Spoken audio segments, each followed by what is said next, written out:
Good morning, everyone. So my name is Ian Fannin, and I'm Managing Director at Claremont, and this is our latest behaviour change briefing event, which is focused on how we can use systems change thinking to change the lives of children and young people.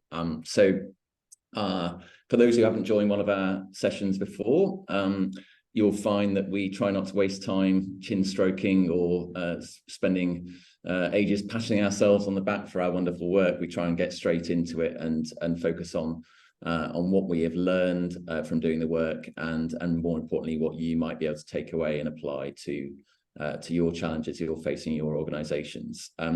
So what do we mean by systems change? Well, some people try to convince you that behavior change communications is all about individuals and focusing on influencing the decisions of individuals. But in some instances, that can be true. You know, we can understand common psychological biases that we're all susceptible to, and we can design ways to nudge people into new behaviors. But it's often far more complicated than that, especially when we're dealing with really complex, knotty problems, the sort we're going to talk about today. Problems like crime, inequality, physical inactivity, these can have profound impacts on children and young people. They're big, deep-rooted problems that you just can't look at those things through so simple a lens as focusing only on the behaviours of individuals. And often motivation isn't really the problem. We need to consider how we can make it easier for people to make choices for better living. So we have to go upstream. And what does that mean? We have to think about the systems that influence human behaviour. What environmental contextual factors need to change to increase people's opportunity to adopt the desired behaviours? We often talk about capability, opportunity, motivation as the things we need to think about. Well, today, we're really going to be trying to unpack what lies behind increasing opportunity. So in the next 90 minutes, we're going to delve into this topic, looking in particular at three projects that we've been honoured to work on this year, which explore systems change challenges at a community, national and global level. Before I introduce our speakers, can I ask everyone to introduce yourselves to us? When you do that on the chat function, please just make sure you're ticking the bit that says message to everyone. I think we've been trying to change the default on our settings, but I think the default is set for hosts and panelists only, and it'd be nice for you to introduce yourself to the whole group. Please let us know your name and where you work, as well as what you're hoping to get out of today. That'd be really useful for us to hear.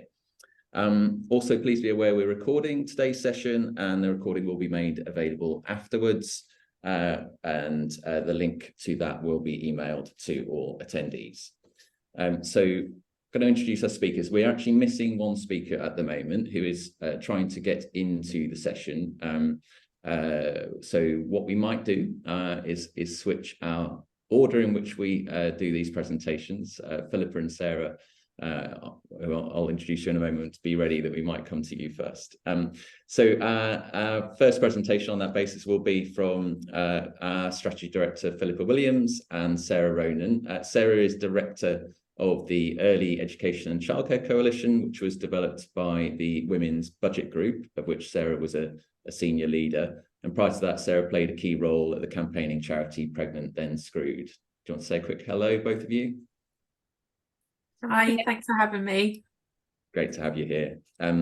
Next up, depending on when our other speaker will join us, we'll hopefully then go to our senior consultant, Emily Rayner, and Nicola Marshall, who is currently active travel programme director for South Yorkshire Mayoral Combined Authority, but is here mainly to talk about our work with her in her former role as director of the Sweaty Betty Foundation. So we'll hopefully get Nicola in to come in second. And then last but not least, we will go to our director, Tim Parry, and Sean Coughlin, who is former executive director of the Human Dignity Foundation, who for the last year or so has taken on the role of director of the 2-0 initiative, which aims to support civil society organisations across the world to envisage what it will take to end childhood sexual violence within a generation. Do you want to say a quick hello? Hello. Hi, everyone. Good to be here. And I didn't ask you, Emily, to say hello. Good. So, you can ask our speakers questions as we go using the Q&A function. Please do that. We will have a panel discussion at the end of the presentations, and we'll do our best to address as many of your questions as we can during that discussion. Speakers also do feel welcome to answer people's questions directly on the Q&A function as we go when you finish presenting, if you'd like to. Okay, so at this point, can I ask all our panelists except Philippa and Philippa and Sarah to go off camera and on mute, and Philippa, I think you're going to be sharing slides, aren't you? Okay.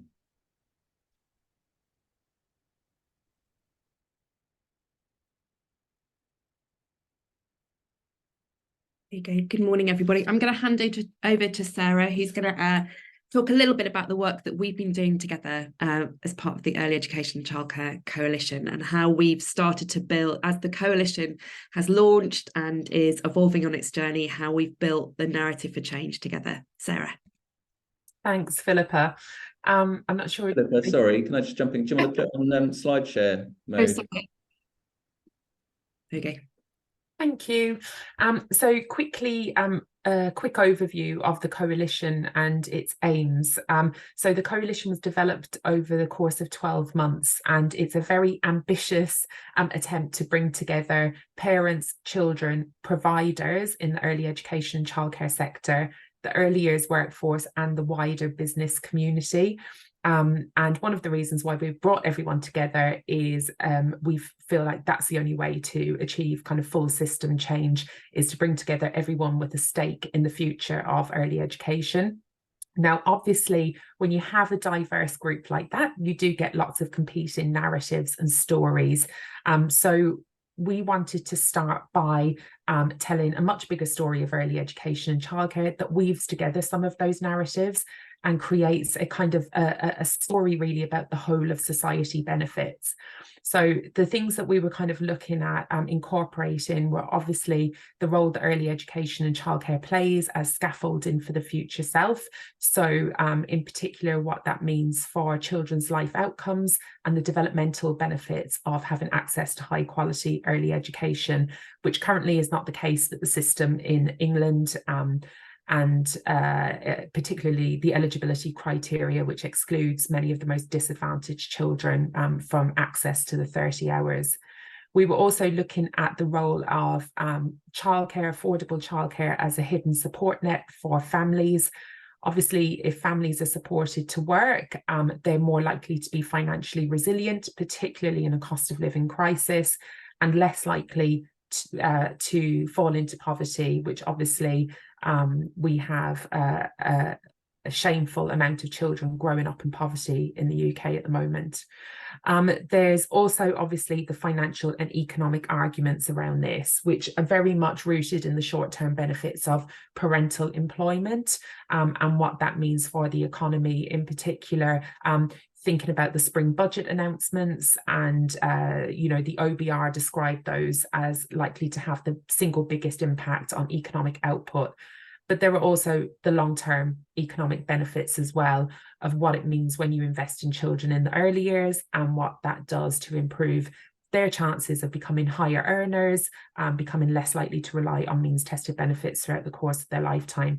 So there's lots going on in that. Of course, then as well, there were benefits for business of having access to a much wider pool of talent if more parents, in particular mothers, could work. Next slide, please, Philippa. So many of you will be aware that the topic of childcare in particular has been building and climbing up the political agenda over recent years. I think COVID obviously kind of led to that somewhat, because when our childcare kind of infrastructure was taken away during lockdown and parents were having to kind of work with children at home, it became apparent that actually how much we depend on it. And we also began to see those issues appearing in reception in children, who hadn't had access to early education during the pandemic, seeing developmental and issues and high instance of SEND as well in that cohort of children. So it's been climbing the agenda. The arguments around affordability were really starting to cut through, particularly as we pay now on average £14,000 a year in England for a 2-year-old to go to have a full-time place in childcare. The spring budget announcements, however, have created a number of challenges. And while the government might like to say that this is the completion of a landmark reform, it's the biggest expansion in history, it comes with huge problems. Among those, the high cost, the continued underfunding of some of those government schemes have led to low pay and really poor conditions for the early years workforce. And our recent report on the workforce released last week, found that 57% of nursery staff are considering leaving in the next 12 months. And some parts of the sector have turnover of around 28%. So we had this kind of positive progress in terms of recognising the short-term economic benefits of investing in early education and childcare and what that would mean, in particular for parental employment, especially during a cost of living crisis. But it is happening in the context of a series of structural crises that cannot be fixed in a single fiscal moment. That requires wholesale reform. And the other risk as well of that expansion is we have a situation where at the moment, as many of you will know, providers are having to cross-subsidise across to make up the shortfall in funding across the rest of their business by expanding those 30 hours through to the younger ages. There is a risk that it will prevent providers from cross-subsidising and could actually lead to more closures. So there's a lot going on in that too that we're trying to tackle. So our aim was really around building public support for long-term investment and reform of early education and childcare. The conversation at the moment has been very stuck in this kind of rut around parental employment, but we don't think that concentrating on a one-dimensional story like that is going to secure the level of investment that we need. We need to tell a much bigger story, build public support and understanding of the sector and the value of investing in it if we're going to justify the level of taxpayer money that needs to go in. And we reached out to Claremont to help us tell that story. And I'll hand over to you, Philippa, to talk about how you did that. Very much.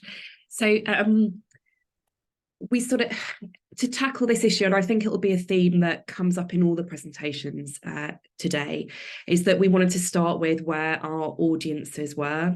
We felt it was really important that we need to take a step back and really listen and understand where the public and society was on the kind of issue of childcare.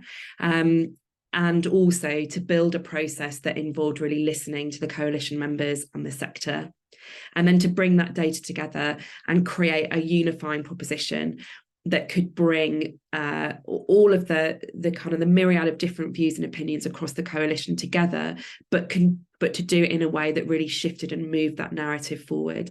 And then finally to look at how we can activate that collectively. And that's what I'm going to talk through now. So the listening phase really involved working with doing a kind of piece of polling that we wanted to focus particularly on the political opportunity. So we worked with a great research organisation called More in Common, and we did a mix of quant and qualitative work, asking people about their views and understanding about early education and childcare on multiple different levels. So there had been, as Sarah says, this kind of elevation of the issue, but we wanted to really understand what kind of sat underneath that. So we did polling across kind of NatRap representative sample, but also kind of going deeper in qual on those areas that we knew were going to be really politically important for the 24 elections. So particularly kind of red wall constituencies, but also kind of blue wall constituencies as well. And what we really found within that was quite fascinating. So as Sarah says, we saw that, you know, when people think about childcare, what they think about really is it's an enabler for work. It's really framed around, the problem is really framed around cost, and the challenge is around, or the benefit is seen about how can you ensure that people have the flexibility and the reliability to be in work. And you can bridge across and help people to see that therefore that has an economic benefit. So that has sort of landed, and people do generally accept that. But as you kind of pick away and start to kind of get deeper within that, what we also saw was that the voice and the experience of the child can get lost in that narrative. That there is pockets of support.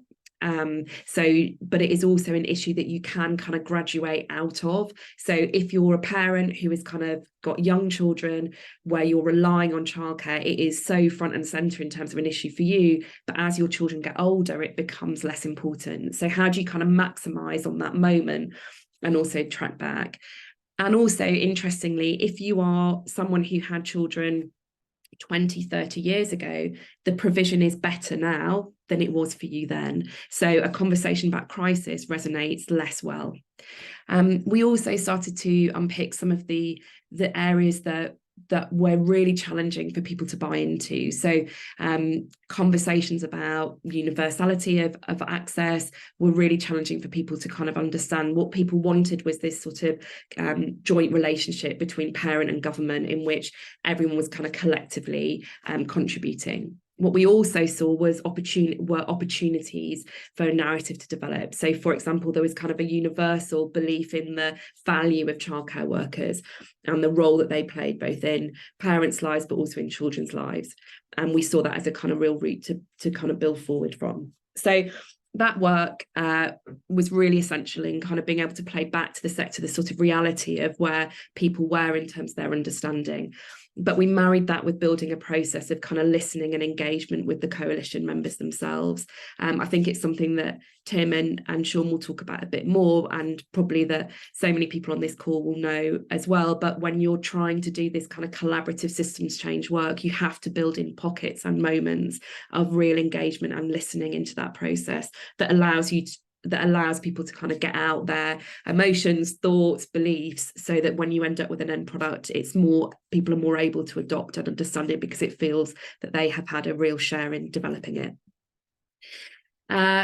So we had that kind of data, we worked through with the sector, and then we spent some time looking at how do we create a unifying proposition that people could coalesce underneath. And where we got to was the need to kind of, one, bring the child more front and centre. That felt essential for us to be able to make the arguments that Sarah was talking about earlier around quality, and building a kind of pillar of a narrative around children and their experiences and the benefits for them. We also knew that the need of the parent and the family was also essential. So building a kind of pillar within the proposition that was really squarely about benefits to parents and families. And then connecting it back into the economy and work, because we know from a political perspective, that's where we're going to gain most traction. And then what Sarah and the team did is take that kind of proposition and the narrative and the tone of voice that we developed and really root the launch of the coalition in that. And for me, that's one of the kind of core learnings, I think, around systems change, is that those that are at the heart of it have to kind of hold that kind of strategy and that positioning really tightly, when it can be quite easy to kind of, to sort of try and bend and flex for others, that they kind of hold that tightly. And that's what Sarah and the team did really well, and that's what really bore out at the launch of the coalition itself in Parliament. So all of the work that we've done together were presented within this pulse check report that kind of pulled that attitudes work together. The team created a wonderful video, which I'd strongly recommend everyone looks at, which really kind of brings the kind of myriad of different views and perspectives together across the coalition, and launched that really effectively. One of the things that we felt was really important within the kind of proposition and the positioning of the coalition was that it's seen as moving beyond a kind of conversation about crisis, but into a much more pragmatic position. So The conversation up to now has often been about, you know, crisis, issues within the sector. But what our polling showed was that the more that the sector criticises government reform, the less people are likely to support it. And so what we had to do was create a positioning that was around progress, that was about saying, you know, yes, this is an issue, but this is how we can solve it, was a kind of critical friend to government. So was always going to challenge, but was going to do it in a kind of pragmatic and positive way. And that really was borne out within the launch and has been borne out in the work that the team has already started to produce on workforce reform. And then the final kind of pillar is where we are now, which is about amplifying. And the benefit of having a coalition of many is that you've got multiple voices. The challenge is that in how do you ensure that those voices aren't competing with one another, and how do you kind of root back and help people to find that kind of common framing. So at the moment we're doing work to develop a set of framing guides that will inform MPs, journalists, but also the coalition members themselves on really framing the benefit and the positive benefit of childcare, and early education, particularly for the child, to really articulate the problem, but in more of that kind of pragmatic tone that we've talked about, and the solution itself. I'm now going to hand back over to Sarah to talk about how the team will take it forward, and I guess also some of those key learnings that they've had along the way. Thanks, Philippa. Yeah, so I guess we started from this kind of, our starting point was we had a kind of statement that we believe kind of sums up our approach and our view and how we look at early education and childcare, and that is that all children deserve to grow up in healthy, happy, stable environments, and early education and childcare supports that because it helps with developmental childhood development, but also educational attainment. But it also helps because if parents can work, it reduces the likelihood of children growing up in poverty. So we had this kind of statement and view of like, that was our starting point, but we didn't have a language around that, or kind of like a framework to communicate our work. And so this has been really helpful. But the secondary benefit of doing this work, which has been absolutely critical in kind of holding together such a diverse and broad-based coalition, because, you know, we have our coalition members are trade unions, they're the business lobby, they are providers, they're parent campaign groups, they're grassroots campaign groups. So it is they are a motley crew at times and odd bedfellows, right? But they do have this kind of shared commitment to reform. This work has been absolutely critical in holding that coalition together, because when we did this development work and we spent 12 months developing the coalition behind the scenes, one of the reasons why we did that is because historically there had been some tensions. We had ended up in a situation where the public discourse and this kind of binary children versus career kind of framing of the issue had led to some resentments, particularly towards parent groups. You know, I've heard people in the early years sector, not within the coalition, but certainly some other voices, blame parents for the budget, right? And parents aren't to blame for that. They're just trying to highlight the fact that the affordability issues are absolutely crippling them. So we had all of these kind of like things that we were very aware of and we needed to iron out in private before we could go public. Getting the language right around some of this, particularly childcare versus early education, was absolutely essential in being able to build such a strong coalition. And it is a very strong coalition. It's very collegiate. People are very unified in the work. And this work has been absolutely essential in achieving that, because it helped people to understand the different perspectives. And it also provided an evidence base for saying the reason why we're using this language, the reason why we're using terms like childcare, is because that's what 80% of the public call it. And there is no point in us making arguments about early education when only less than a third of the public know what we're talking about, right? So, and it was very much about, well, you can't change the narrative until you understand what your starting point for that work is.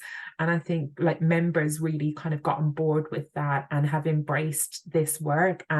So it's been absolutely essential in terms of building such a strong coalition and in achieving a very successful successful launch as well in September. Going forward, our work at the moment, we're developing a joint manifesto, which, as you can imagine, with 36 organisations is not always an easy task, but that work is happening in the background with a view to launching that next year, early next year. And obviously how we frame our policy asks is going to be, and the language that we use is going to be really important, particularly I think in terms of being able to centre the voices of children in that as well, and how we weave in outcomes for children with the economic language. So we're relying on this and leaning quite heavily on this work as part of that. We're also, what's really key for us in terms of the political moment that's ahead of us is that trying to connect early education and childcare to as many other political priorities as possible. So we often talk about this obviously in terms of the economic benefits of improving parental employment and the educational and developmental benefits for children. But, you know, care-based sectors are 3 times less polluting than sectors like construction. So investing and creating more jobs in a sector like early education and childcare is good for the economy. It's a, you know, this can support a net zero agenda, but it's also about levelling up.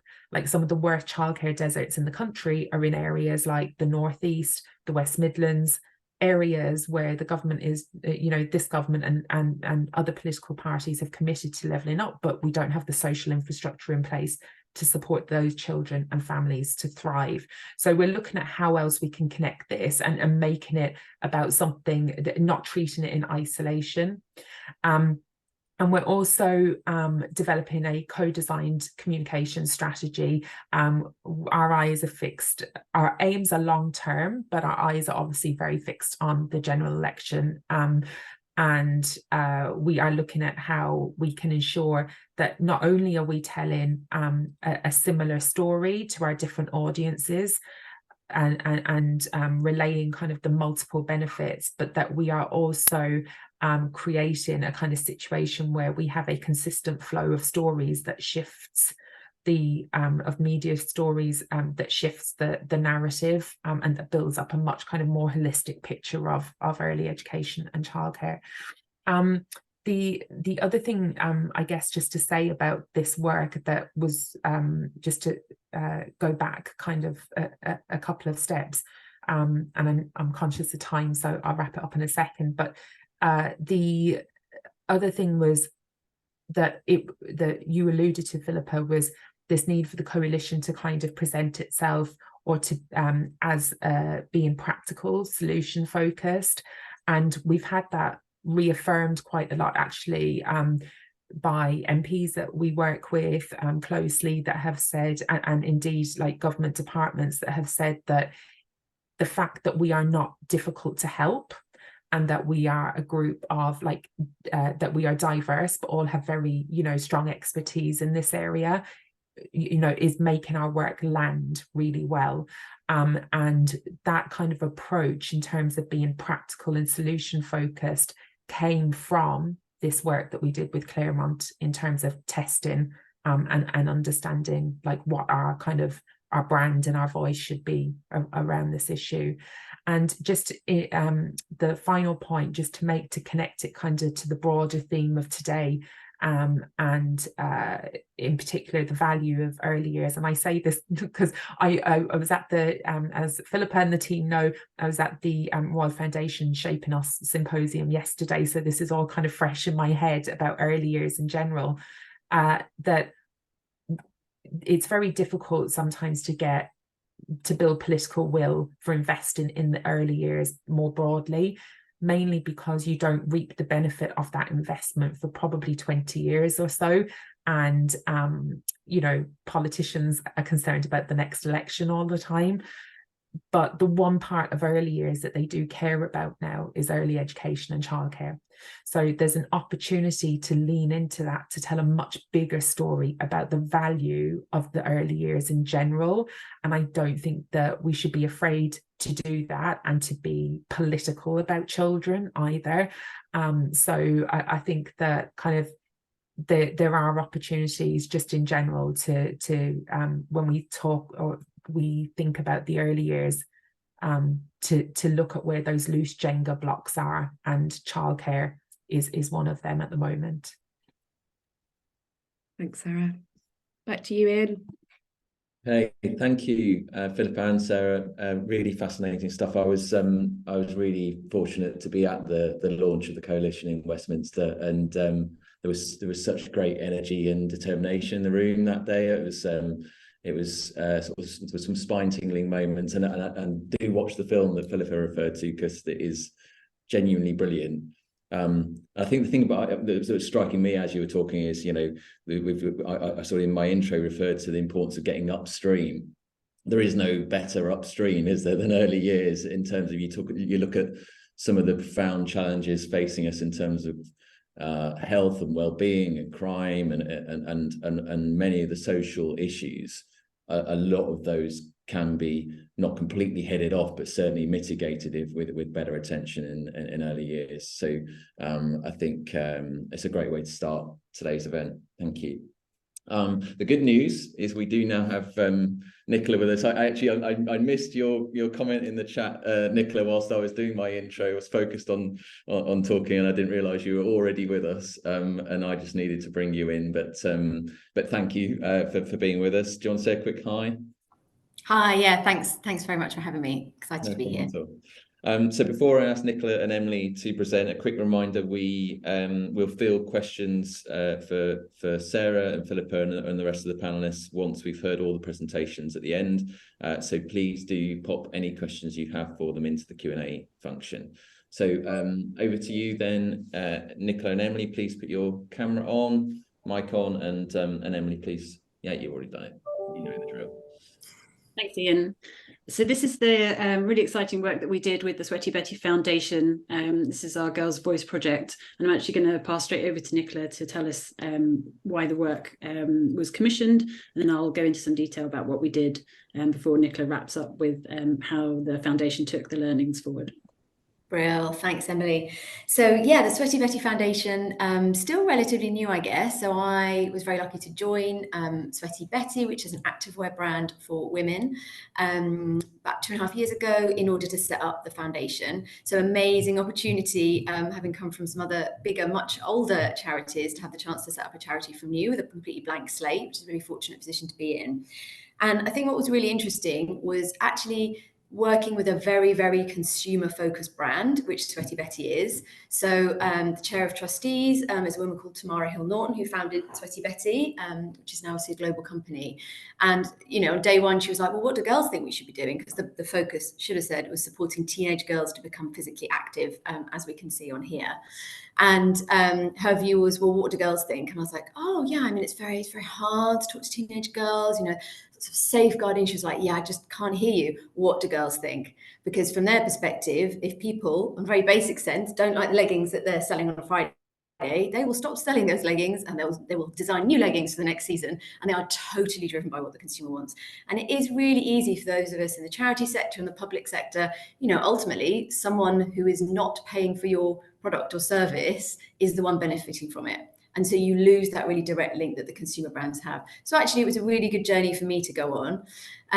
Anyway, so after some time of repeatedly saying, I don't know, it's very hard, we'll try and do a little bit of consultation, I really got the message, this needs to be the heart of what we do. And so we, having worked with Claremont previously, actually in the early years space, worked with them to commission a piece of what I've called, I guess, foundational insight. So what we wanted to do is to not ask girls, what do you think about being active? And, you know, what makes you act? What are your barriers? What do you find difficult? There's lots of research on that already. What we wanted to do is start where girls were and find out from them about their lives more broadly and what they thought about school and all the things that Emily will talk through.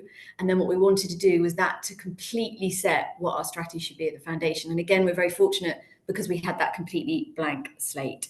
So I think Emily's going to talk a little bit about, yeah, the piece of work, which is really fun and to engage in, and then I'll talk a bit about how we took it forward.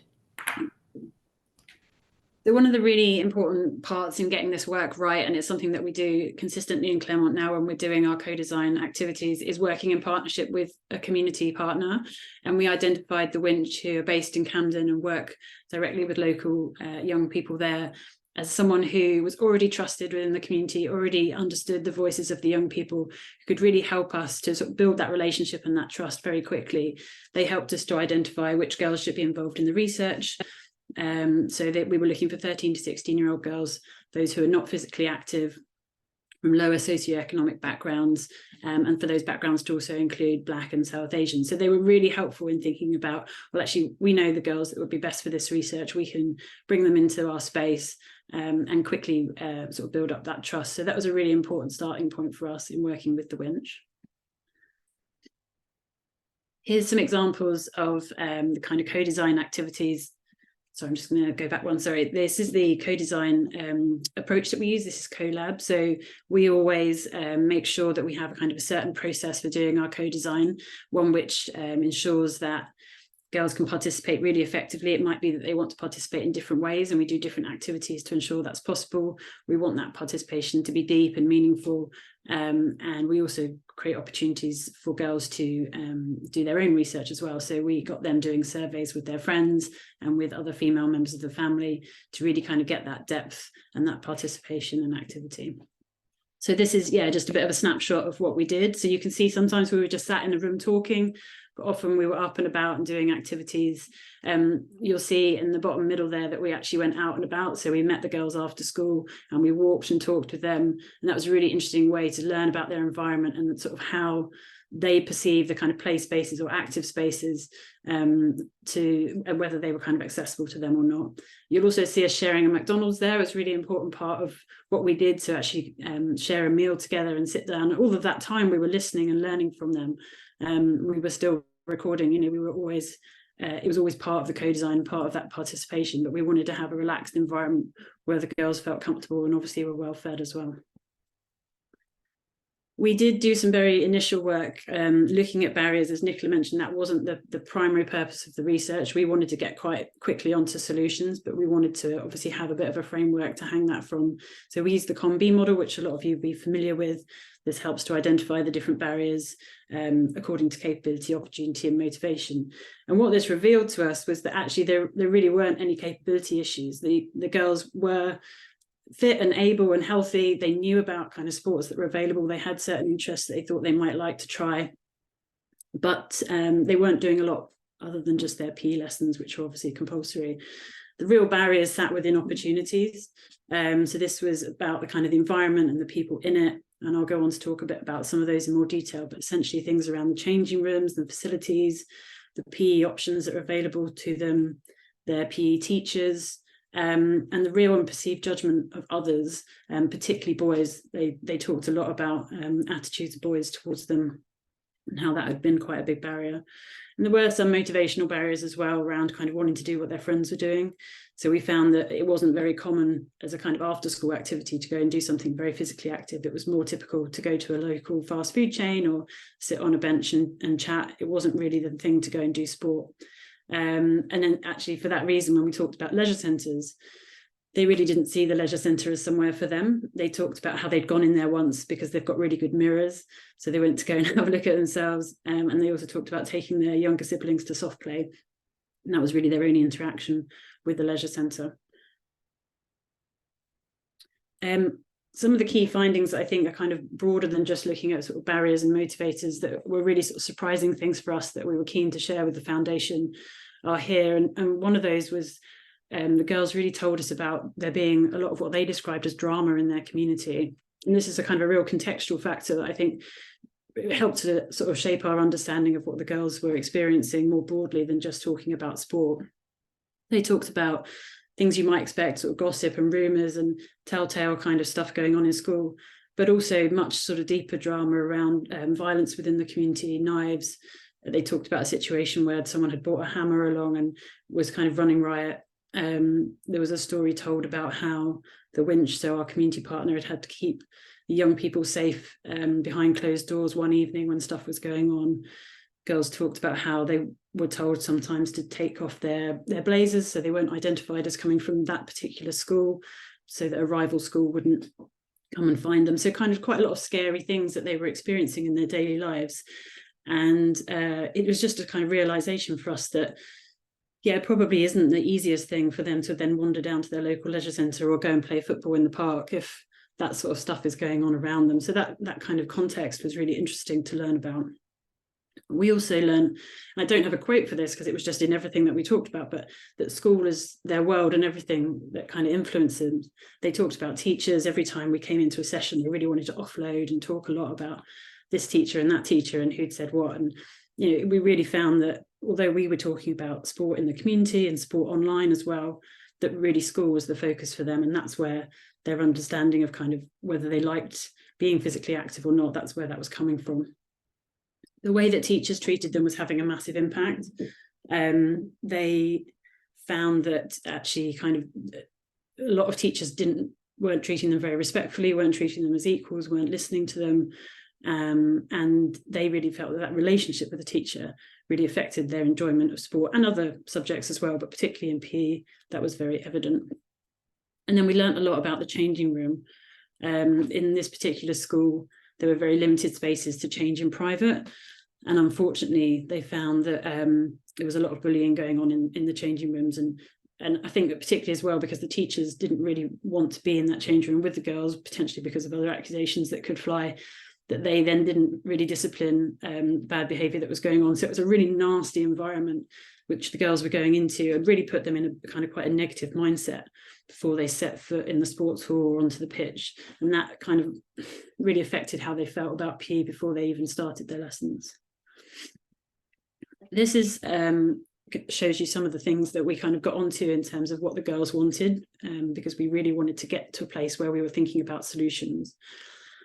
And we talked a lot about having a space where nobody's watching or judging. This idea of being judged was constantly in the way that they spoke to us. It was a word they were using all of the time, whether that was at school or in public places, whether that was their peers or adults.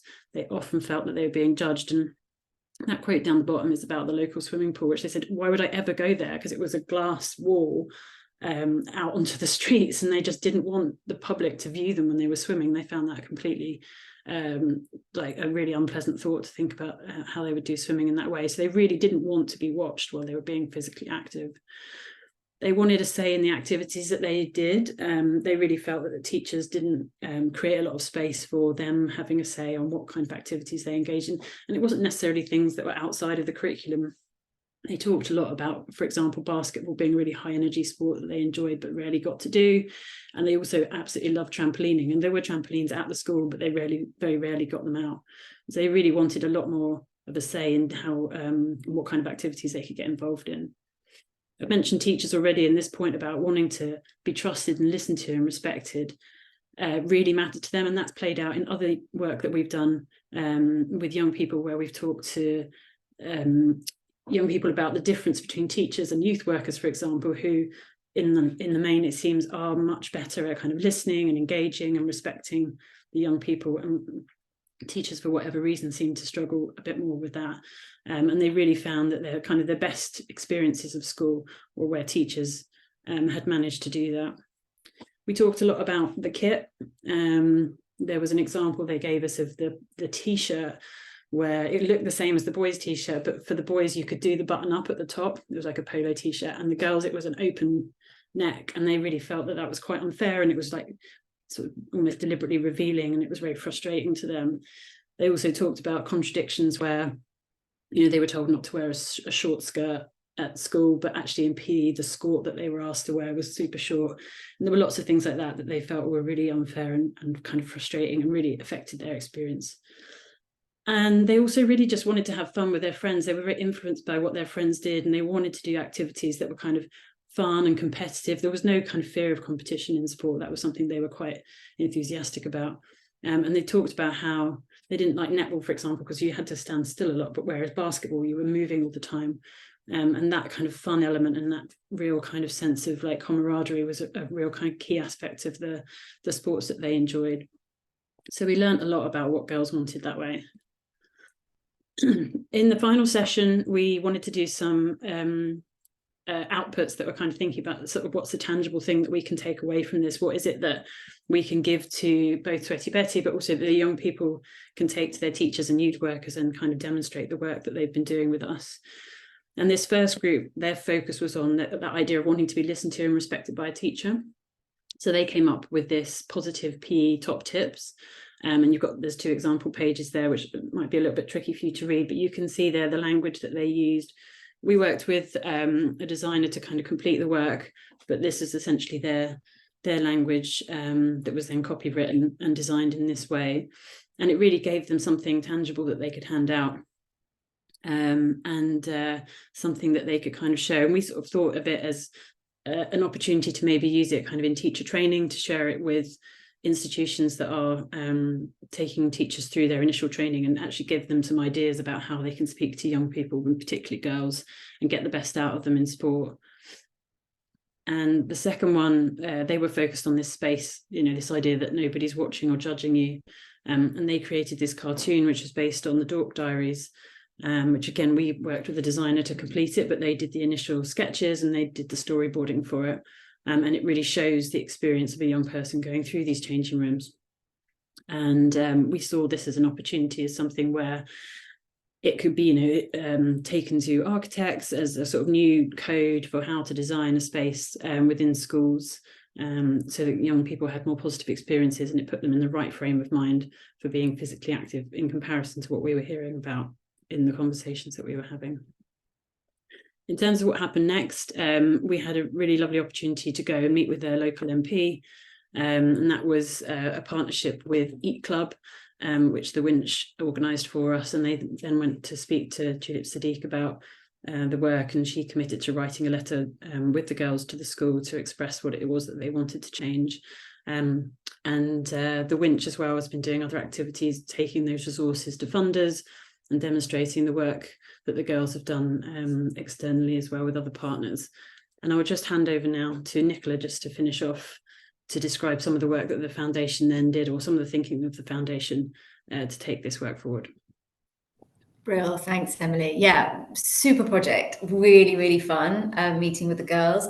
And previously, similar to the last presentation, I did a lot of the early years, which is kind of, visiting toddlers and nurseries and things, which is super fun. But actually spending a lot of time with girls of this age, really enjoy it. So just really encourage you all to make sure that if you're doing these pieces of work, even if they're being done by brilliant people with Claremont, attend as many of the sessions as you can, so you actually get to know people as you go. So what was lucky for us was that we had a blankish slate. And so what we were able to do is say, what do these insights really tell us that's different? And I think the key things, as Emily's talked about, one, I guess the kind of killer insight, one was around the changing rooms. So even though girls were saying, I don't mind, maybe I don't mind the basketball, maybe I don't mind the football if I get the chance to do it, or I don't mind this, but actually the changing room is just feral. And that was one of the words that some of the girls used, and just this horrible environment. So that was a kind of key insight that we took, along with the conversation as Emily's talked around in terms of periods and in terms of respect, and so respect from teachers. And so what it did is it really framed our entire pillar of work around schools.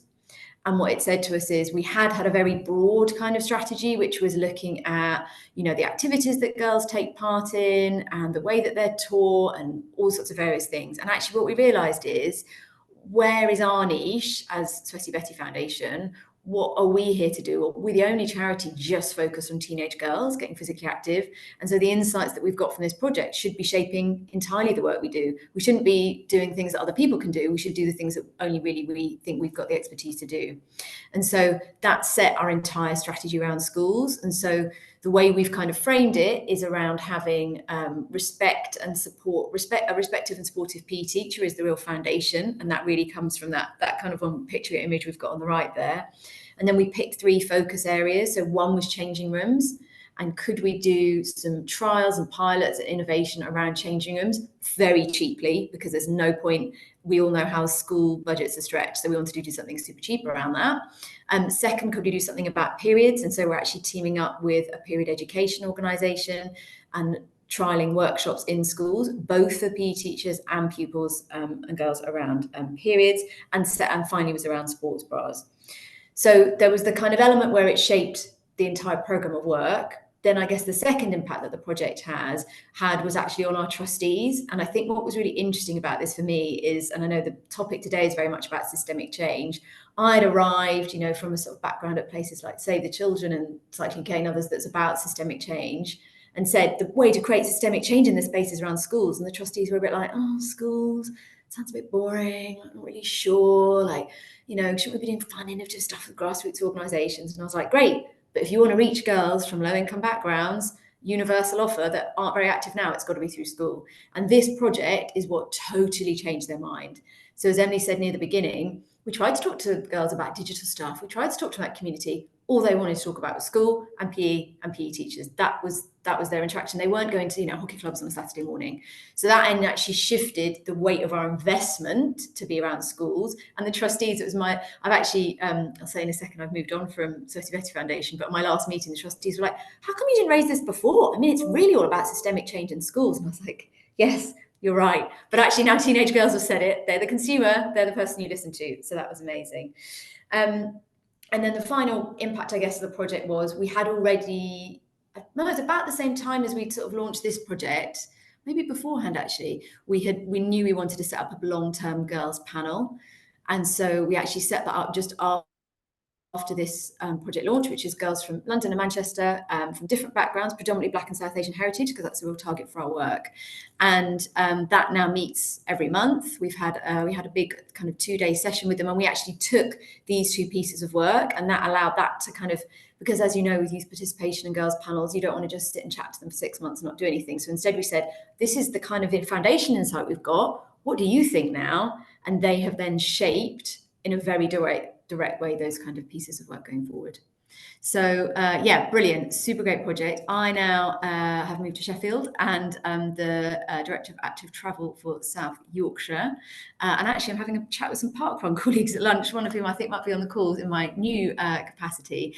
And I think what's been interesting about this piece of work that I'm taking forward, I guess, as a legacy for me, is that there's a much bigger budget for what I'm doing. There's a lot of capital infrastructure. I mean, there is a weight of transport engineers and other people who this is not the way that they work. You know, the list of amazing people we've got on this call, I don't know how many transport engineers and traffic planners we've got on the call, maybe not too many.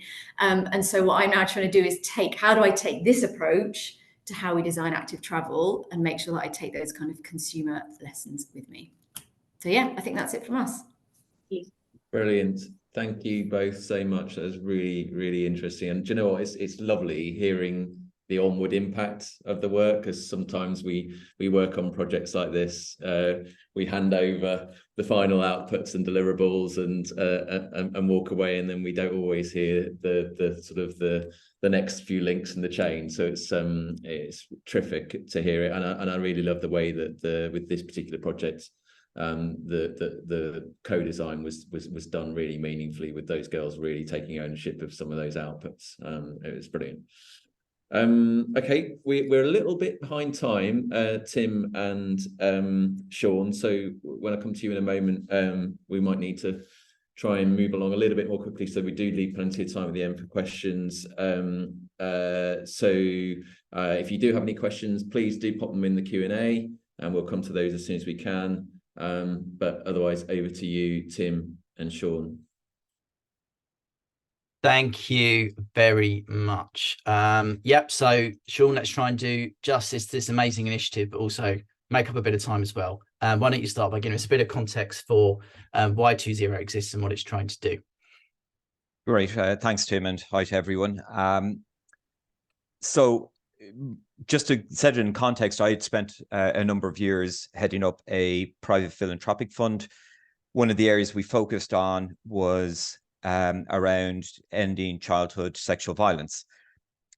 Lots of in talking to other colleagues who were also funding in this space, and that isn't a large group of people, we found that lots of really good work was being done, lots of impact was being made, say at an individual or at a sort of a local level. But in terms of a global response to this issue, and in terms of moving the dial towards an end to childhood sexual violence, we weren't seeing the progress that was being made. And our question, and the question I asked myself and the question I asked some colleagues, is why is that? Now that's a multifaceted answer, and there's many dimensions to that problem.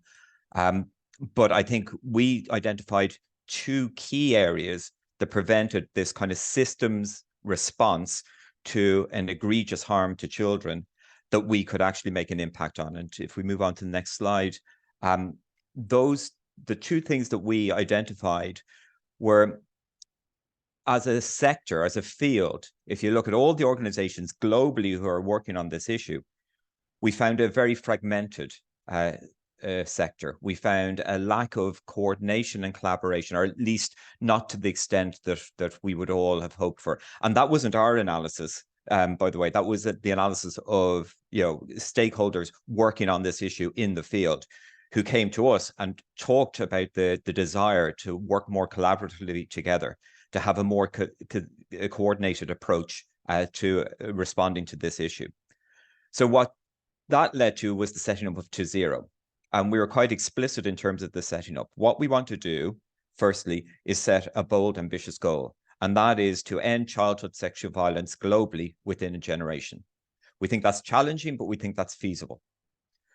The second thing we wanted to do is essentially enable the sector to be able to respond more collaboratively and more collectively to this issue. So to do that, we set ourselves up not as a new organization, but as an initiative, and a time-bound initiative. So what are we going to do? We're going to create space. We're going to create space to do two things. We're going to create space to allow a shared vision for what it will take to end childhood sexual violence to be developed by the stakeholders themselves, by the field itself.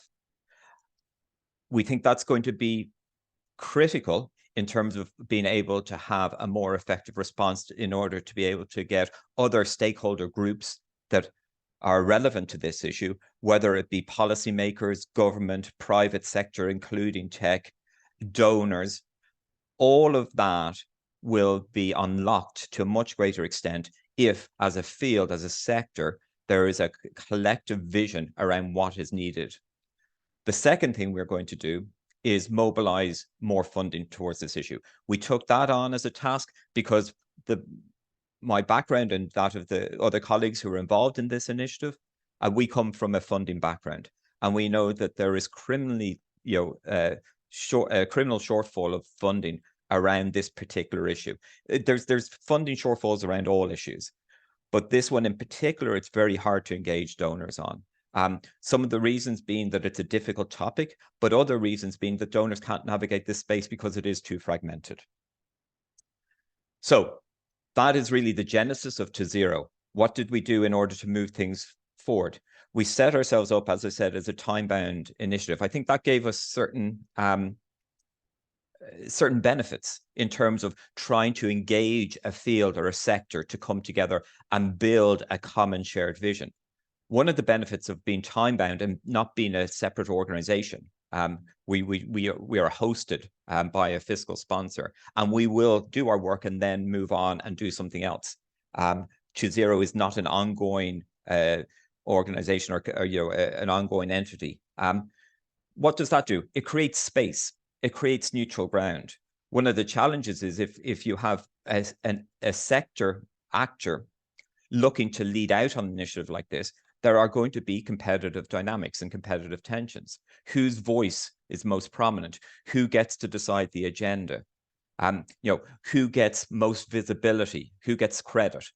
If we try to take that away by being this neutral space and not being competitive in terms of voice, we aren't going to campaign ourselves. We aren't going to be looking to do big marketing campaigns to the public. We aren't going to be going out to donors and looking to fund us, looking to fund 2-0. We take some of those competitive tensions out of the equation and allow that creation of neutral space. In order to develop that vision, we built out a team. There was an implementation team of which Claremont was a core strategic partner. There was a set of champions, which are really stakeholders who have been active around this issue, who bring kind of legitimacy and credibility, and who provide us with the strategic insights and guidance to be able to build out a process that is going to be fit for purpose and is going to engage many of the other stakeholder groups that we want to reach out to. And we've got a set of core supporters who've financed this project, which is a 2.5-year project, which again means that we don't have to go out and start fundraising ourselves, which is both an advantage, but as I said, it takes away some of that kind of competitive dynamics that may exist if we were out fundraising and trying to bring others into a space that we're creating. Those supporters being Oak Foundation, the Indigo Trust, and Panorama Global. The process we're going to adopt, and Tim, if we move on to the next slide, is this idea of a double diamond process. So essentially, in terms of a kind of a systems change process, Tim will talk a bit later about the 3 horizons framing, which is a sort of a framework in which you can think about long-term systemic change. And for a systems change process, that's going to be important. But this double diamond process that we've adopted is very much around, a set of kind of divergence and then convergence. So in terms of the where we are, we're actually at the start of this process at the moment. So we're that kind of that blue oval is where we are right now. First part of that process is to bring people together and start to look at both the state of the current system and also start to imagine what future we would like to see, what the future state of the system should look like, trying to articulate and in terms of future, we talk about a generational journey. So this isn't a 5-year strategic plan. This is a 20 to 30-year journey that we are really envisaging. And in fact, I would say, just as a side note, that that's quite important as well. We have brought people together, or a group of stakeholders together. One of the things they have often told us and reiterated when we convened them was that it's very hard at times to be able to kind of raise that perspective up to those sort of timeframes, just because life gets in the way. There's pressures in terms of delivery of objectives, of kind of strategies. There is funding cycles that are much shorter term than that. So all of those dynamics mitigate against being able to take that's kind of long-term perspective. Having an organization and an initiative like To Zero that creates that space and actually carves out that time, I think a lot of stakeholders have found very beneficial. So we're in the kind of the discovery stage at the moment, where we're really looking at, as I say, mapping out the state of the current system across all of the different dimensions of, whether that be prevention, healing, and justice around ending childhood sexual violence. The idea is that once we start to map out the system, and we will then go into the definitional stage, which is really around converging towards an agreed framing or common vision for the future. Once we hit that point, and we would expect to do that over the next couple of quarters, we would then start to look at the development stage, which is really then thinking about, if we now have a clear articulation of where we want to get to, let's explore ideas about how we most effectively get there. And then that will converge again into kind of a delivery phase, which will be a broad roadmap, for want of a better word. I would say around all of this process is that what we are doing is operating at a field level. So any of these outputs, this vision, this roadmap, is not going to be organization or network or coalition specific. It is going to be for the field as a whole, in terms of what collectively needs to happen to tackle childhood sexual violence. If we move on, so how are we going to get there? So we're going to do a couple of things. And in fact, a lot of these kind of initial steps we've now taken. So the first thing we did after we assembled a team and we brought in what we call a champions group, and again, I would just say that we are quite explicit around those champions, those being kind of stakeholders who are credible and experienced around this issue. We didn't call them an advisory board. We didn't call them a steering group. We called them a champions group, because our view is that not only do they advise and support us, but they really champion out what we are trying to do into the broader ecosystem, into the broader field. And we think that's a really important role if you want to gain traction and credibility around a process like this. Once we have assembled that team, the first thing we want to do is try and get a handle or a sense of mapping what the issues are, kind of what the current state of play is. And that was a combination of qualitative and quantitative surveys, and both of which Claremont had led out on. So that was really about getting those deep insights into the nature of the issue. We then took those insights and some desk research, and then started to draft a state of play report. So a state of play report was really taking some key emergent themes that had arisen through those surveys and interviews, and starting to put them down as a sort of a line in the sand. This is where we are today, because we think if we don't understand the current system, it's going to be very, I mean, we can imagine a future system, but if we don't understand the current system, it's going to be very hard to map out an effective pathway from here into the future if we don't know both our starting point and our end point. And so that kind of draft state of play report was really an attempt to capture in a succinct and comprehensive way where we are today.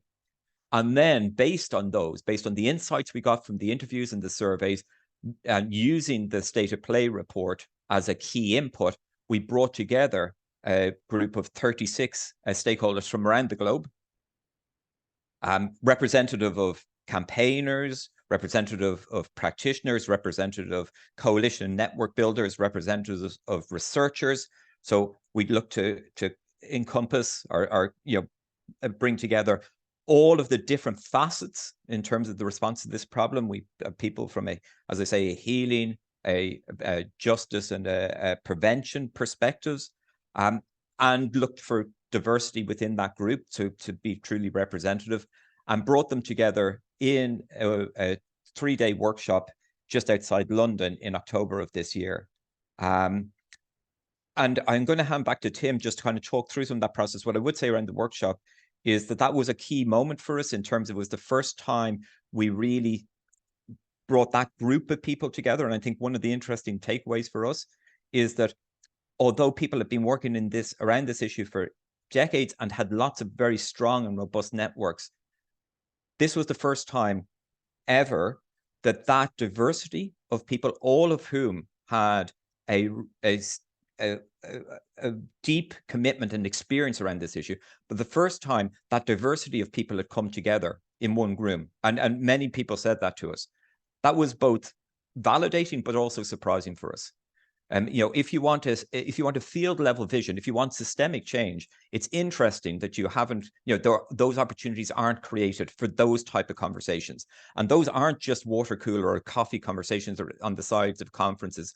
These are conversations where actually the topic, the reason people are there, the reason they put down turn off the email and put the phones in silent, is to think about that long-term vision. Those sort of opportunities just don't exist. And I think that's maybe one of the things that we're quite excited about around To Zero, and being able to bring those people around the table. Again, Claremont playing a key role, not just in the interviews and quant surveys, but also both in the organization, but also the facilitation, the capturing the kind of the emergent themes in that workshop.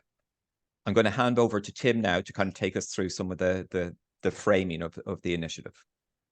Yeah, thanks, Sean. It was an absolutely incredible experience, wasn't it, in Cheshunt a few weeks ago in that room. I am going to rattle because you want to get talking, and I'm trying to keep this, practical takeaways for people joining us in the session today. So Sean mentioned that we use the 3 horizon model. When you're dealing with systems change, kind of meta systems change that this is, there's so many different issues and dynamics around childhood sexual violence. How do you give a shape to creating that vision?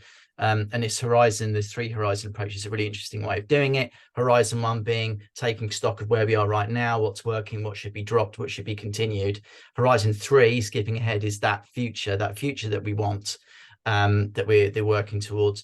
Horizon 2 helps you to kind of operationalize your thinking to deliver that horizon. It's a really useful model when you're dealing with system change at this scale, to get your thoughts straight. So that was really great. Our role, as Sean mentioned, was to synthesize the millions and millions of words that were spoken by these passionate people in that room, capture those themes and discussions that were emerging from the sector, and begin to build that into a set of priorities. We had a small editing team from the delegation, 3 delegates who joined us to help to shape those priorities, ready to report back to the room. These are the themes that emerged that will be familiar to many of the people here on the call today. We have actually framed these as part of the process as priorities with a bit more direction to them, but as they're still in flux, I won't share them in that format, and nor will I go through all of these on screen.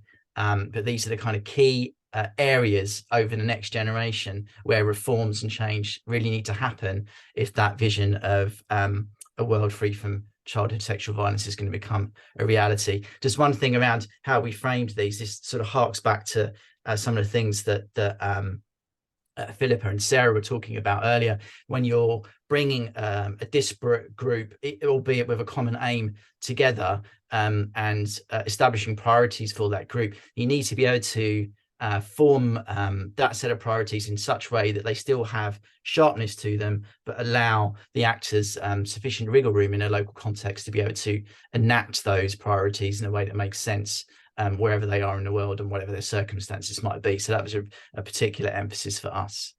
This is the emerging vision that Sean's already mentioned that came out of the room. And this is pretty inspiring, really, to have those people from all around the world all working on this issue, uniting behind this idea. We want to emphasize that word can, because that felt like a bit of a moment for that group. You know, we can get childhood sexual violence to zero. And when you're looking at systems change, particularly on this global scale, the importance of that North Star, of that vision and that feeling and that ability is so important, particularly when there's divergences and debates and discussions and, you know, arguments in that room, which they were. You know, we saw the delegates keep coming back to this idea. We are here because we believe this, and this is a statement of intent, willing it into existence. So it's pretty inspiring to see that. In fact, the only argument around this vision line that we had in that process was whether it should be we can or we will. So people who wanted to be even more emphatic about that idea, pretty inspiring. Everyone got behind that. And there they are, looking inspired and emphatic at the workshop a couple of weeks ago. I just wanted to share a few takeaways that Sean and I and the team have found useful so far.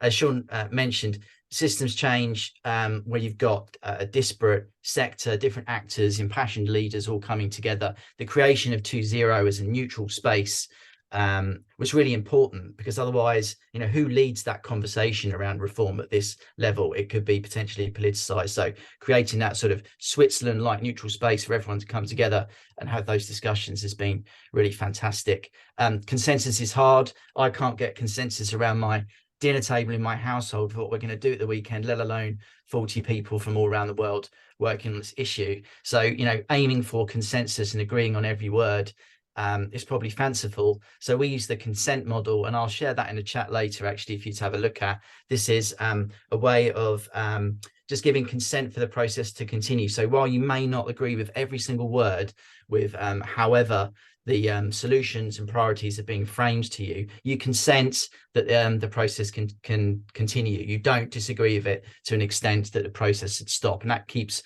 momentum going. It's a good model. The 3 horizon model that we talked about is great, but the one thing I would say is when you've got all these different people coming together, be willing to be agile. Models and processes are great until human beings get involved. So be agile, allow those discussions to take place and learn as you go. If you've got, again, that disparate group, over communicate with them. If you're creating this construct that's sort of coming into a sector, make sure you over communicate, build that trust, make sure you dampen any misgivings about what that process may be. That comes from over communication. And I get the irony of my last point, that I'm saying this to you on a webcam from my bedroom, but face to face was worth it on this. It was logistically complex, but getting these people together in the same space was worth its weight in gold. So where you can, get in the room. Sean, let's have a quick word on what we're going to do next. Yeah, I mean, I think two key words you used there, Tim, in the last slide were agile and over communicate. I mean, you know, for us, frameworks are great. We bring people together. that conversation exposes some opportunities and challenges in the room, and it's about being adaptive, I think, to that. So that's what we're in the process of doing right now. We are very clear that the overall remit and objective of To Zero doesn't change, but the process we build has to be flexible, and we're in that listening mode now in terms of mapping out next steps in this process. Consultation, again, over communicate. I think, if we bring people into a room, but there's many others involved in the fight against childhood sexual violence. We need to find ways. We can't have everyone in the room, but we need to find ways to make sure that they are fully engaged in the process and feel part of the process, and where their voices are heard. So that kind of communications piece going forward is going to be really critical. It doesn't really matter if 36 people, which is the number we had, all agree on something. If no one outside the room sort of understands that journey, understands the process of how we got to where we got to, and so at some level consents to it, as Tim was saying. And so we're in that process now. And really what we want to shift once we get with a vision, once we understand what 30 years from now would look like if there was effectively no more sexual violence against children. I mean, effectively rather than absolutely. Really that process, focusing on H2, is really around what innovations, what things do we need to be doing differently from what we're doing today in order to get us to that point. Because I think one of the underlying assumptions is that business as usual isn't going to get us there. We've been trying that for decades, and this is still a hugely prevalent issue that needs to stop. So let's collectively again start mapping out what those new approaches are, what those innovations are, in order to move that forward. And that's actually, I'll finish off by saying, that's where it gets really exciting, because once we start to kind of articulate that vision, thinking about what ways we can change, and then challenging others, including donors, to start getting behind some of those new approaches, to start increasing the amount of funding going into this issue. That's where the sort of rubber hits the road. But I think this process gives us a much stronger voice in those conversations. I'll finish there. Brilliant, Sean. Thank you. Ian, back to you. Fantastic. Thank you, Sean and Tim. Again, I felt hugely honoured to be at the dinner for the event, and it was a truly extraordinary group of people who were brought together for that. And again, there was the tingles. I promise I don't just turn up for our client work at the dinners and receptions. I do some work occasionally as well. So we are a little bit short on time. I think I've got one question I want to pose to the group myself. I can see there's a couple of questions from attendees. I'll come to those after. So I'd like to ask with quite a broad question to start with. I think everything we've talked about today has been quite big, knotty, quite intractable problems in some cases, and there's sort of there's a tendency for the wider narrative, particularly around something like sexual violence against children, but also things like physical inactivity. It's like there's a wider narrative that can be often quite negative and skeptical about the potential for change. So I'm really curious about what role you think hope has in galvanizing support and maintaining commitment and energy towards achieving change. Can I perhaps first go to Sean on that? Sure, it's a really good question. We actually, when we were thinking about To Zero, we think that there is this sense of inevitability about the issue, right? That's the first thing to acknowledge, and that's why we're quite explicit around using language like ending.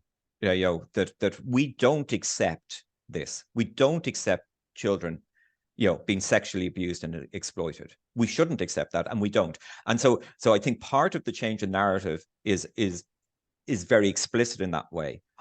I absolutely think that if you don't have hope, if you can't, and part of hope is not just saying those words, but articulating, this is at least from our perspective, articulating that future vision, because that makes the hope real. I mean, it needs to have something solid that you can base that hope on. And I think that articulation of the vision. And the last thing I'd say is this: that lack of hope, that sense of inevitability, wasn't just outside the field. There is many organizations working on this issue, absolutely dedicated to that, who still are lacking that sense of hope. And I think actually our journey is to work within the system, within the field, to raise that level of hope before we start, in a sense, before we start engaging outside. Because if we don't believe it ourselves, it's going to be impossible for others to believe it. Yeah. And so there's a sort of a progression there. Thank you. Sarah, can I bring you in on that? Did you sort of wrestle with this question as well when you were trying to bring a disparate group of people together? Absolutely. I guess we were probably in a little bit of a more fortunate position in that we could see it was having cut through, right? Like there were so many debates and inquiries in Parliament, and I think that was one of the benefits of the spring budget, even though it's created a whole host of other problems, this proposed expansion. It did make people feel like, oh, well, they're listening, right? So there was something there to kind of latch onto and build out from. But I think sometimes we shy away from concepts like hope because it feels cheesy and not like it's kind of like something that it's not something that can be measured all the time. And when you're in this kind of work and you're so mindful of funding and you're thinking about MEL and how you demonstrate your impact, it's like, well, how do you quantify hope? Something like hope. But hope is absolutely essential for activating people and activating audiences and being able to organize across those different those audiences.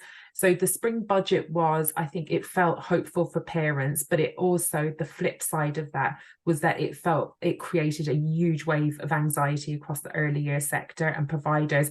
Like we have a coalition WhatsApp group and people were just like, what have they done? What have they done to the sector?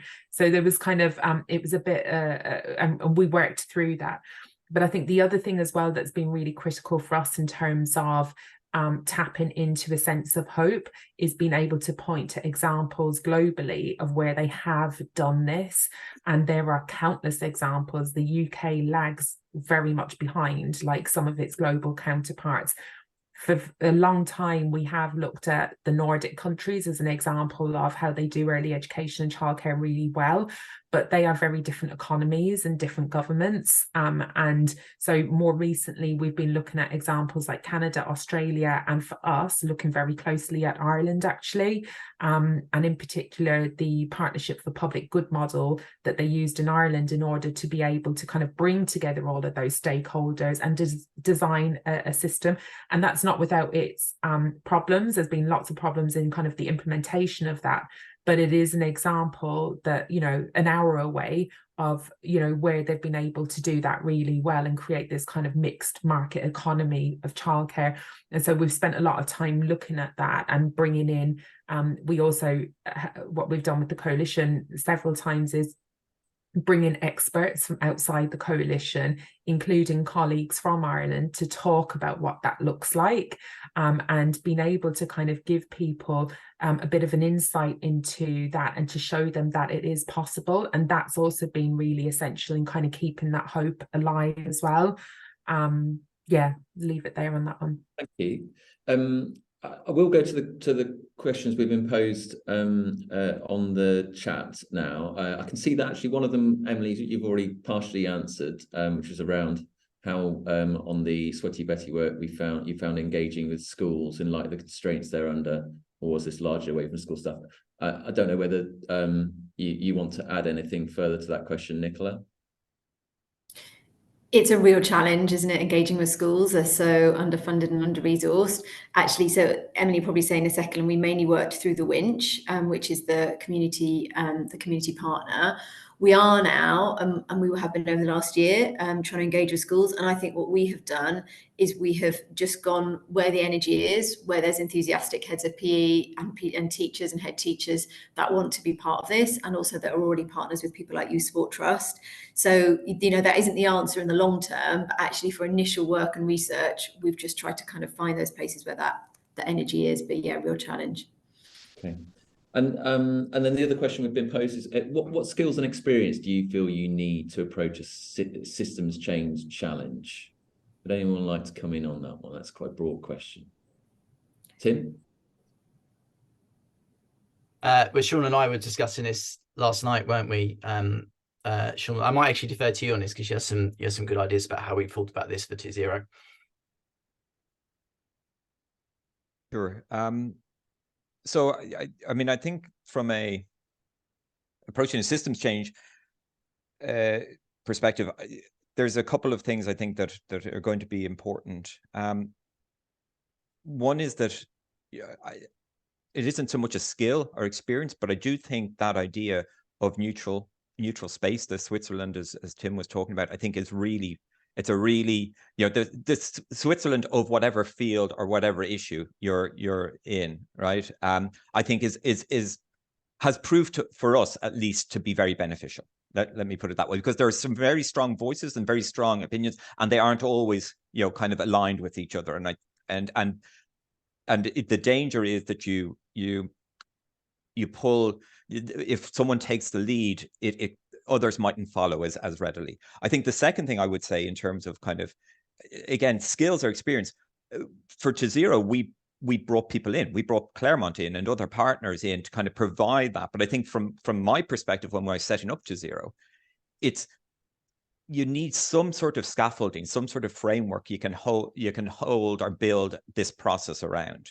So if you're thinking about systems change, and if you're thinking about systems change at a kind of a field or sectoral level, that is not just a sort of let's get in the room and work out a kind of a couple of key objectives. And it isn't systems change, although I think arising out of this will be things like very strong campaigns.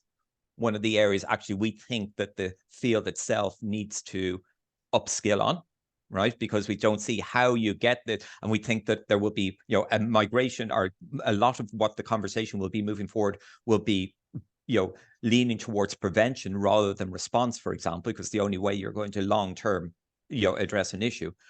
But all of those elements will be important, but systems change isn't just doing the campaign, or isn't just focusing on prevention. It has to be a more holistic approach to the issue.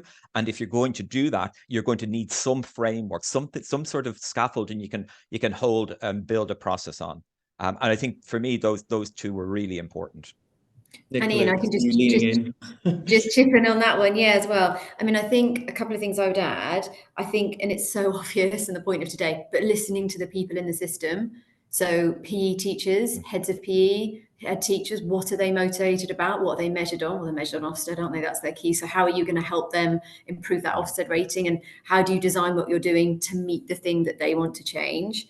And I think also, I don't know, I sound really commercial on the call today, but what's the commercial perspective like? Who is going to pay for this change in the system? And I think charities, I'm afraid to say, are just terrible at that. We take, instead of taking a product orientation, instead of taking a market orientation, how do we influence this market? We take a product orientation. If we've got a really great product, it's like, if no one wants to buy that product, either in cash terms or with staff resource to do the thing you want them to do, there's literally no point creating it.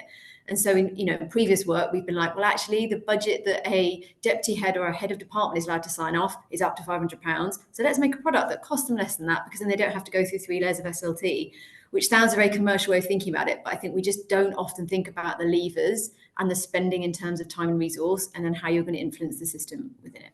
That's fantastic. Thank you. I'm mindful we've got 1 minute. I'm going to quickly do one final question before we let everyone go. And it speaks to that. So how do you prove you're achieving impact in your efforts to tackle systems change, and how important is that in terms of sustaining that support for your cause? Who wants to come in on that? I was going to say that I think you need to manage expectations around what impact looks like, because this is you're in it for the long haul, and this is why we took the time to develop the coalition, is because it needs to be sustainable across multiple political cycles. It's cannot just be about next year, and starting in that kind of long-term vision space helps to manage expectations about what impact looks like, and recognizing that sometimes the wins don't show up like how you might expect, particularly if you're coming from a campaign background. If you're coming from a campaign background, you're always kind of looking for like that high impact kind of cut through, dominating something, changing legislation, whatever it is, having those big wins. It is with system change, it is a lot of those small incremental shifts that eventually that move the dial, and sometimes they can go unnoticed. Fantastic. Thank you. I would love to have kept chatting forever. I've got about half a dozen more questions I would have loved to have asked you all, but it's been a fascinating session. Thanks ever so much for your contributions. We are out of time. We need to wrap up. So thank you for everyone for listening and for asking good questions. If you've enjoyed the event, please do sign up to Claremail on the Claremont website.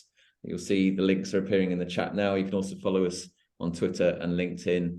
We aim to send a Claremail every 1 or 2 months, and it's always the first place you'll hear about these events. So please do sign up. If you've got any comments or feedback about today's event, please do email us at hello@claremont.org.uk. But otherwise, we hope to see you again soon, and goodbye for now. Bye, everyone. Bye. Thank you. Thank you. See ya. Bye. Thanks, Sarah.